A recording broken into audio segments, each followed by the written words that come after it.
Hello दोस्तों, स्वागत है आपका वीसू ट्रेड गाइड में, जहां हम इन्वेस्टमेंट के तरीकों को बारीकियों से और आसान भाषा में समझते हैं। आज हम एक लाइन के बारे में बात करने जा रहे हैं, जो लाइन हमें पैसे बनाने में मदद करती है। कभी आपने सोचा है कि एक लाइन खींचने से करोड़ों रुपए बन सकते हैं? हाँ, और इसको हम कहते हैं सपोर्ट और रेजिस्टेंस। सिर्फ चार्ट की रेखाएं नहीं है ये है ट्रेडर्स की सोच, उनके डर और लालच का नतीजा। अगर आप इस एक कॉन्सेप्ट को पूरी तरह समझ ले तो मार्केट की भाषा आपको समझना आसान होगा। सपोर्ट और रेजिस्टेंस, इस वीडियो में हम बात करेंगे सपोर्ट और रेजिस्टेंस क्या होता है, इनकी साइकोलॉजी क्या होती है, उन्हें आइडेंटिफाई करने के पक्के तरीके क्या है, सही एंट्री और एग्जिट की स्ट्रैटेजी क्या होनी चाहिए और कौन सी गलतियां से बचना चाहिए। चलिए शुरू करते हैं। पहले जानते हैं सपोर्ट एंड रेजिस्टेंस क्या होता है। सपोर्ट मतलब कि प्राइस किसी भी लेवल पर आने के बाद डिमांड बढ़ जाती है और बायर सक्रिय हो जाते हैं। यहाँ पर प्राइस बार बार गिरने के बाद ठहरता है और बाउंस करता है, उस लेवल को कहते हैं सपोर्ट लेवल। और वैसे ही अगर कोई लेवल पर ज्यादा सप्लाई बढ़ जाता है,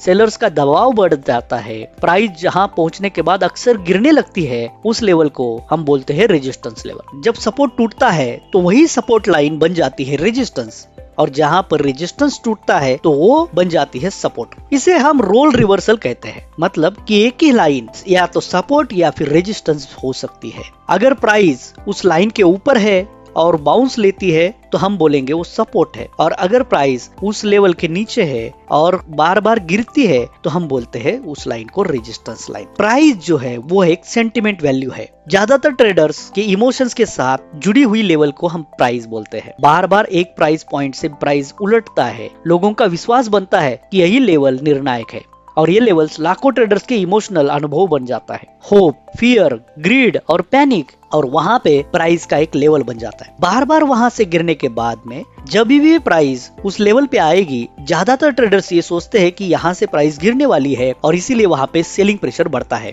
और बार बार जिस पॉइंट से प्राइस उठ जाती है, बाउंस करती है, तो उस लेवल पे प्राइस आते ही ज्यादातर ट्रेडर्स वहां पे बाइंग का एग्रेसिवनेस दिखाते हैं, और इसीलिए ये लाइन सपोर्ट और रेजिस्टेंस बन जाते हैं। और ये हमें दिखाते हैं लोगों के इमोशंस क्या है। एक एग्जांपल लीजिए, देखिए इस चार्ट पर इस लेवल पर प्राइस गिर रहा है, अगली बार भी वहां आते ही एक सेलिंग प्रेशर बढ़ता है और प्राइस गिरता है, तो ये है रेजिस्टेंस लाइन। मार्केट एक माइंड गेम है। सपोर्ट और रेजिस्टेंस उस माइंड सेट का एक नक्शा है। सपोर्ट और रेजिस्टेंस पहचानने में बहुत लोगों की गलती हो जाती है। एक ही बार में अगर प्राइस बाउंस होती है तो हम उस लाइन को सपोर्ट नहीं मान सकते, इसीलिए हमें वहां पे कुछ तरीके यूज करने हैं। तो आइए जानते हैं कि सपोर्ट और रेजिस्टेंस पहचानने के क्या तरीके हैं। एक, swing highs and swing lows. Chart पर पीछे जाकर देखिए कहां से प्राइस बार बार नीचे या ऊपर गया है। देखिए इस चार्ट को बारीकियों से देखिए, ये है इसका स्विंग हाइज का पॉइंट्स और ये है स्विंग लोज का पॉइंट्स। बहुत बार प्राइस यहाँ आपके अपना मुंह चेंज करती है और इसीलिए ये बन जाते हैं सपोर्ट और रेजिस्टेंस लाइन। ये है एक पहला तरीका।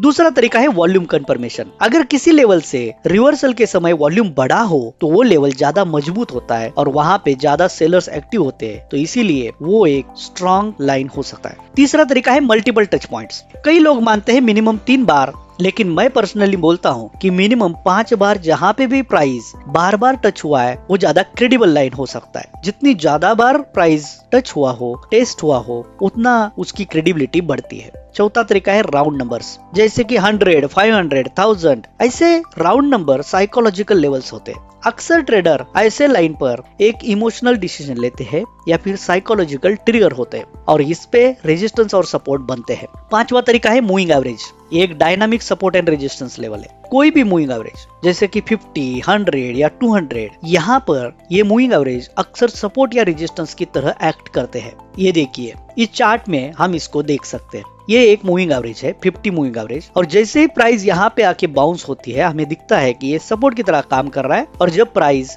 डाउन ट्रेंड में हो तब जैसे ही प्राइस इस मूविंग एवरेज के पास आके गिरती है एक रेजिस्टेंस की तरह काम कर रहा है। आसान है। छठवां तरीका है गैप जोन्स। जहां पर भी गैप अप या गैप डाउन वाले जोन्स होते हैं वहां पे सपोर्ट एंड रेजिस्टेंस का बिहेवियर ज्यादा स्ट्रांग होता है। तो हमें स्ट्रैटेजी क्या रखनी है? अभी हमने सपोर्ट एंड रेजिस्टेंस आइडेंटिफाई करना सीख लिया, तो इसको यूज करके हम एंट्री और एग्जिट का सही तरीका क्या यूज कर सकते हैं उसके बारे में जानते हैं। एक, बाउंस बेस्ड स्ट्रैटेजी। मतलब जब प्राइस सपोर्ट या रेजिस्टेंस पर आता है और वहां से रिजेक्शन दिखाता है, वहां पर एक रिजेक्शन कैंडल होनी चाहिए। रिजेक्शन कैंडल जैसे कि हैमर, डोजी कैंडल, साथ में वॉल्यूम का कंफर्मेशन मिले तो हमें एंट्री करनी है। और स्टॉप लॉस होगा सपोर्ट के ठीक नीचे या रेजिस्टेंस के ठीक ऊपर। ये देखिए, हम यह चार्ट पे देख सकते हैं। यहाँ पर प्राइस आने के बाद सपोर्ट लिया है और वहां पे हमने एक रिजेक्शन कैंडल दिखी।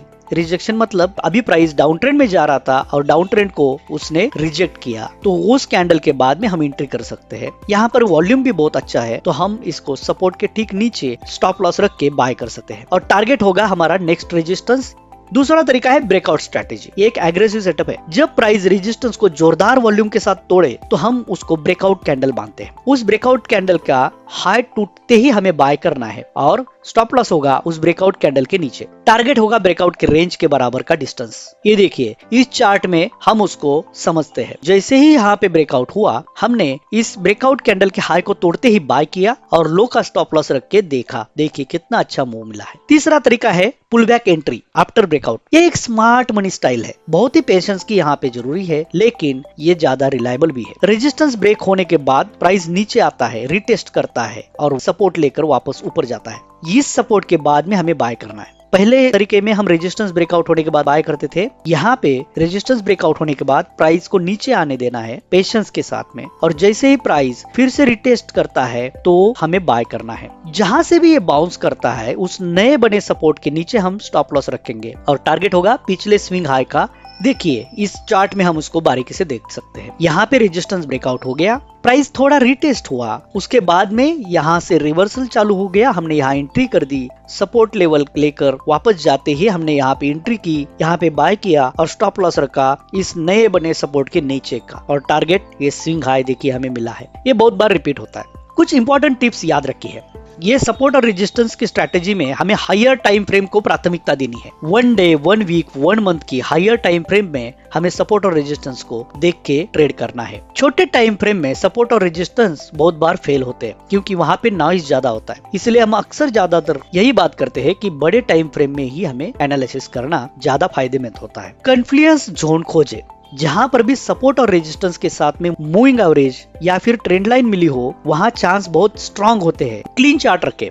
बहुत सारे ट्रेडर्स बहुत ज्यादा इंडिकेटर्स अपने चार्ट पे लगाते हैं। ये बहुत बड़ी गलती होगी क्योंकि ये हमें बहुत बार कंफ्यूज करता है। सपोर्ट और रेजिस्टेंस में प्राइस खुद सब बताता है, इसीलिए ज्यादा इंडिकेटर ना रखे। Always wait for confirmation. सिर्फ लाइन खींच कर कभी एंट्री मत लेना। कैंडल कंफर्म होने दो, कैंडल का फॉर्मेशन होने दो, वॉल्यूम का भी इंतजार करो और उसके बाद एंट्री करो। Patience is the key for investment, क्योंकि पेशेंस ही हमें राइट टाइम का पता करती है। और हमारा एक कोट है, if you buy on the right and hold it tight then profit will be high. ध्यान रखना, यहाँ पर कुछ मिस्टेक्स भी हो सकती है। हर बाउंस को सपोर्ट मानना एक बहुत बड़ी गलती है। एक बार बाउंस हुआ ये जरूरी नहीं है, उसे बार बार टेस्ट होना ज्यादा जरूरी है। हमने देखा 3 या 5 बार वहाँ पे बाउंस होना चाहिए, उससे हम बहुत स्ट्रांग सपोर्ट या फिर रेजिस्टेंस मानते हैं। दूसरी गलती हो सकती है वॉल्यूम को इग्नोर करना। देखिए, वॉल्यूम कभी भी झूठ नहीं बोलता, इसलिए वॉल्यूम को इग्नोर करना बहुत ही बड़ी गलती हो सकती है। हमने अगर वॉल्यूम को इग्नोर किया तो हम फेक ब्रेकआउट्स को आइडेंटिफाई नहीं कर पाएंगे, इसलिए अक्सर वॉल्यूम बड़ा होना चाहिए। तीसरा, और रिलायबल इंडिकेटर्स हमेशा पिछले प्राइस के कुछ गणितीय तत्वों से ही बनते हैं, इसलिए ज्यादातर इंडिकेटर्स पे रिलाय नहीं होना। सपोर्ट और रेजिस्टेंस एक प्राइस एक्शन से तय होता है, इसीलिए सपोर्ट और रेजिस्टेंस को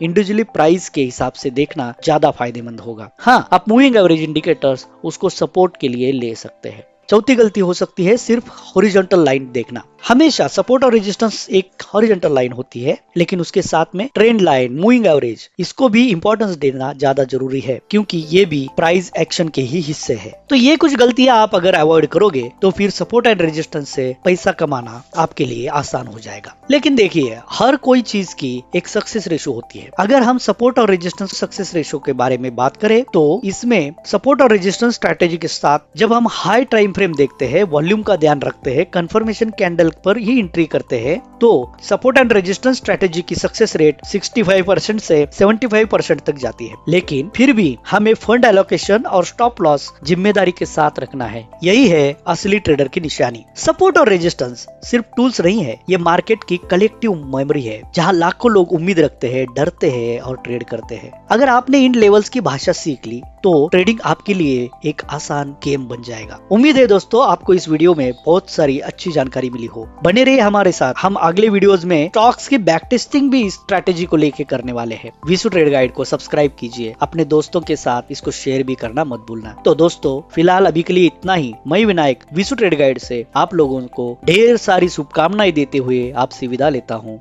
धन्यवाद।